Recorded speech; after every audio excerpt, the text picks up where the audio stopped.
নমস্কার,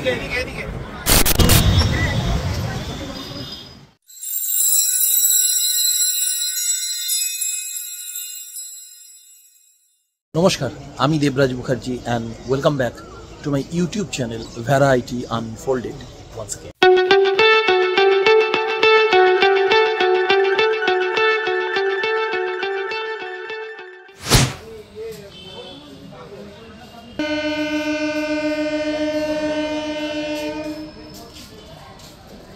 আজ আপনাদের নিয়ে চলেছি বেলুড় মঠ এবং আমরা যাব রেলপথে। বর্ধমান হাওড়া মেন লাইন রেলপথে অতি সহজেই পৌঁছে যাওয়া যায় বেলুড় স্টেশনে।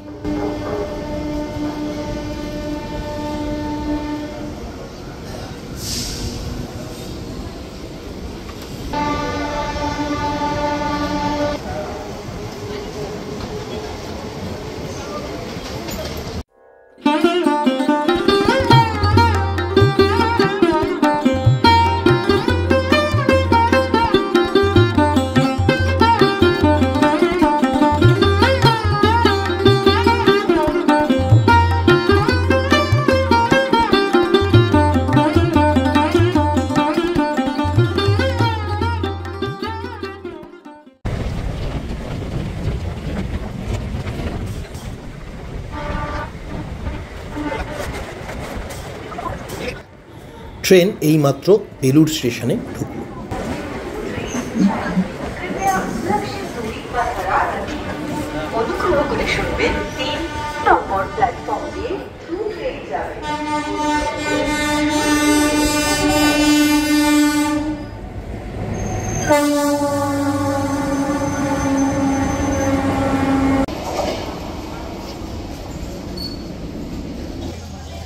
রেলপথ ছাড়া দক্ষিণেশ্বর থেকে অটো টোটো করে চলে আসতে পারেন বেলুড় মঠ, অথবা ফেরি সার্ভিসও রয়েছে বেলুড় মঠ আসার জন্য। ওদিকে ২ নম্বর স্টেশনে কলকাতা থেকে এসে পৌঁছে গেছে অনিন্দ এবং আমার বোন। এখন আমরা এখান থেকে স্টেশন থেকে বেরোবো এবং অটো নিয়ে পৌঁছে যাব বেলুড় মঠ। ট্রেন থেকে স্টেশনে নেবে যে দিকটা বর্ধমানের দিক সেই দিকে এগিয়ে আসতে হবে প্ল্যাটফর্মের, তাহলেই আন্ডারপাস পাবেন।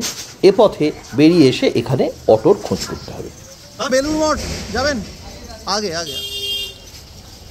এখানে জিজ্ঞাসা করে জানতে পারলাম এখান থেকে টোটো সার্ভিস আছে বেলুড় মঠ পৌঁছানোর জন্য, এবং সেটা একটু আগে এগিয়ে এলে এইখানে সামনে দেখছেন টোটো স্ট্যান্ড, এখান থেকেই আমরা টোটো নিয়ে নেব যা আমাদের বেলুড় মঠে পৌঁছে দিচ্ছে।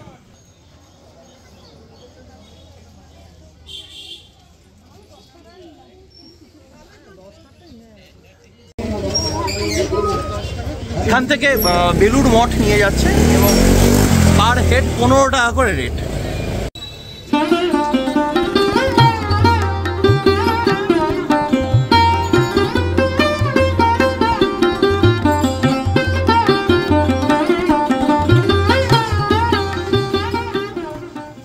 টোটো স্ট্যান্ড থেকে টোটো নিয়ে স্টেশনকে পিছনে ফেলে আমরা এগিয়ে চললাম বেলুড় মঠের দিকে। স্টেশন থেকে মঠের দূরত্ব 3 কিলোমিটার।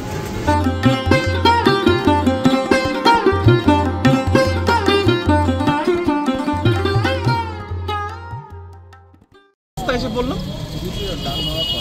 এটা জিটি রোড। আচ্ছা আচ্ছা আচ্ছা, এইটা হয়ে গেল জিটি রোড। এই তো লাল বাবা কলেজ। হ্যাঁ, বিকেল দিকটা দেখো। হ্যাঁ ঠিক।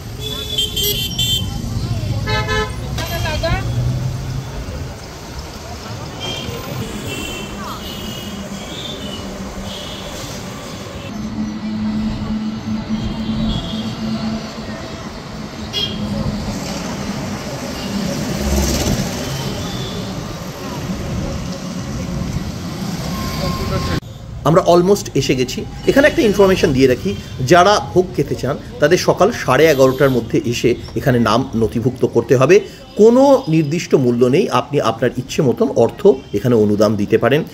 ছুটির দিনে 300টি কুপন এবং অন্যান্য দিনে উইকডেতে 200টি কুপন ইস্যু করা হয়।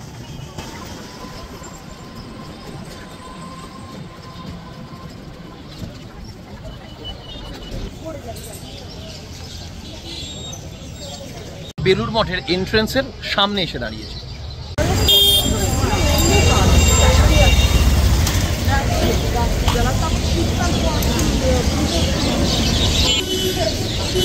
এন্ট্রেন্সে ঢোকার আগে আমি এইখান থেকে আপনাদের পুরো এরিয়াটা একবার দেখিয়ে দিই। এই দিকে হচ্ছে আমরা এলাম সোজা জিটি রোড, সেখান থেকে এসে এই দিকে প্রবেশ, মেন গেট। এখানে টাইমিংটা রয়েছে, আমি দিয়ে দিলাম আপনাদের। এই যে এইখানটা আপনারা স্ক্রিনটাকে ফ্রিজ করে দেখে নেবেন। মেন এন্ট্রেন্স দিয়ে আমরা এই ঢুকলাম, সেইখানে রিসেপশন সেন্টার ডান দিকে, আর এই পুরো চত্বরটা।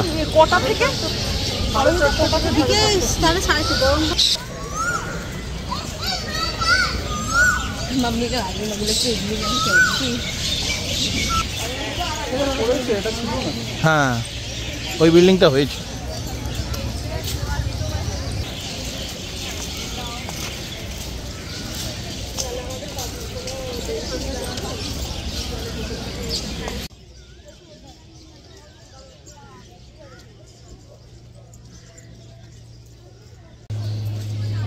দেখুন কিরকম আম ধরেছে। আপনাদের সামনে এখন শ্রীরামকৃষ্ণ সংগ্রহ মন্দির। বেলুড় মঠ প্রাঙ্গণে অবস্থিত এটি একটি জাদুঘর। এই জাদুঘরে রামকৃষ্ণ পরমহংস, সারদা দেবী, স্বামী বিবেকানন্দ ও তাঁদের কয়েকজন শিষ্যের ব্যবহৃত দ্রব্য সামগ্রী রক্ষিত আছে। এগুলির মধ্যে আছে পাশ্চাত্যে বিবেকানন্দের পরিহিত লঙ্কট, ভগিনী নিবেদিতার টেবিল এবং শ্রীমতী সেভিয়ারের একটি অর্গান। জাদুঘরে রামকৃষ্ণ আন্দোলন ও সমকালীন বাংলার ইতিহাসের কালপঞ্জি রক্ষিত হয়েছে। এই মন্দিরটি একটি দোতলা ভবন।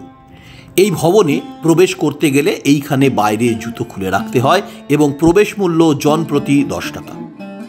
1897 সালে পাশ্চাত্য থেকে কয়েকজন অনুগামী সংগ্রহ করে কলম্বো প্রত্যাবর্তন করেন স্বামী বিবেকানন্দ। এরপর ভারতে ফিরেই তিনি 2টি মঠের গোড়াপত্তন করেন। তার মধ্যে অন্যতম একটি হলেন কলকাতার সন্নিকটস্থ বেলুড়ে রামকৃষ্ণ মিশন। এই মঠ দুটি স্থাপনের প্রাথমিক উদ্দেশ্য ছিল রামকৃষ্ণ মিশনে যোগদানে ইচ্ছুক যুবকদের গ্রহণ ও প্রশিক্ষণ এবং তাদের মিশনের কাজকর্মের উপযুক্ত করে তোলা। এই বছরেই দুর্ভিক্ষের সময় জনসেবার মাধ্যমে মিশনের কাজের সূচনা হয়। বিশ্ব ধর্ম মহাসভায় ভাষণদানের আগে পরিব্রাজক জীবনে স্বামী বিবেকানন্দ ভারতের বিভিন্ন অঞ্চল পর্যটন করেছিলেন। এই সময় তাজমহল, ফতেপুর সিক্রি, দেওয়ানি খাস, রাজপুতানার প্রাসাদ এবং মহারাষ্ট্র, গুজরাট, তামিলনাড়ু, কর্ণাটক ও অন্যান্য অঞ্চলের প্রাচীন মন্দিরগুলি দর্শন করেন। যুক্তরাষ্ট্র ও ইউরোপ ভ্রমণকালে সেই অঞ্চলের আধুনিক, মধ্যযুগীয়, গথিক ও রেনেসাঁ স্থাপত্যের বৈশিষ্ট্যগুলিও অবগত হন। কথিত আছে এই সকল স্থাপত্যের সংমিশ্রণে স্বামী বিবেকানন্দই বেলুড় মঠ স্থাপনের পূর্ব পরিকল্পনা রচনা করেছিলেন।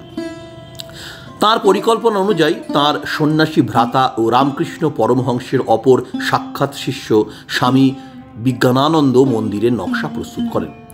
তিনি পূর্বাশ্রমে ছিলেন সিভিল ইঞ্জিনিয়ার। 16ই মার্চ 1935 মন্দিরের ভিত্তিপ্রস্তর স্থাপিত হয়। প্রখ্যাত ইঞ্জিনিয়ার ও শিল্পপতি স্যার রাজেন্দ্রনাথ মুখোপাধ্যায়ের তত্ত্বাবধানে মার্টিন বার্ন অ্যান্ড কোম্পানি এই বিরাট মন্দিরটি নির্মাণ করেন। আধুনিক ধর্মস্থান বেলুড় মঠ মন্দির, মসজিদ ও গির্জার স্থাপত্যের বিভিন্ন বৈশিষ্ট্যের মিশ্রণে নির্মিত। রামকৃষ্ণ ভাবান্দোলনের বিশ্বাস অনুসারে বিশ্ব ধর্মের আদর্শকে তুলে ধরার জন্য একাধিক ধর্মের স্থাপত্য ও প্রতীক তত্ত্ব থেকে মন্দিরের এই স্থাপত্য বৈশিষ্ট্য সংকলিত হয়েছে। মন্দিরের মূল প্রবেশপথটি বৌদ্ধ আদর্শে নির্মিত। মূল প্রবেশপথের উপরের অংশটি উচ্চ স্তম্ভযুক্ত দক্ষিণ ভারতীয় মন্দিরের আদর্শে নির্মিত।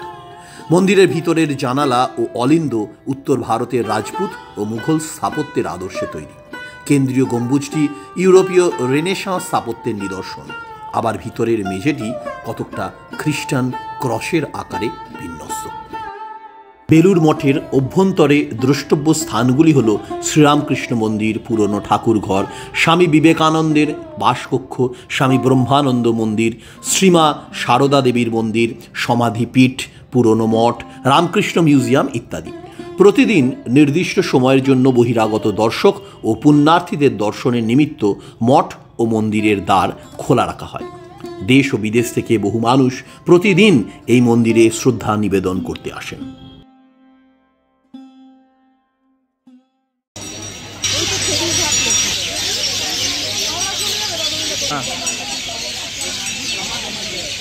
টিকিটটা কোনখানে কাটতে হচ্ছে? তো এইদিকে আমরা সোজা চলেছি এখন ফেরিঘাটের উদ্দেশ্যে।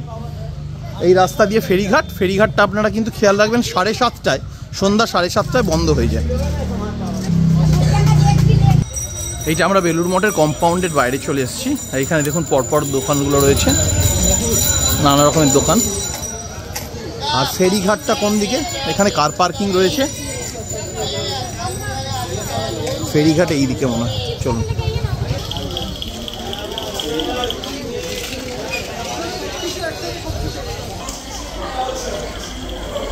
এই আমরা ফেরিঘাটে চলে এলাম।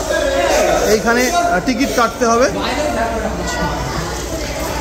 লাস্ট ফেরি দেখুন এখানে দেওয়া আছে, আমি দিয়ে দিলাম। Ticket counter. ঠিক আছে, চলুন ফেরি যাচ্ছে কোথায়? বরানগর। আর এই দিকে যাচ্ছে দক্ষিণেশ্বর।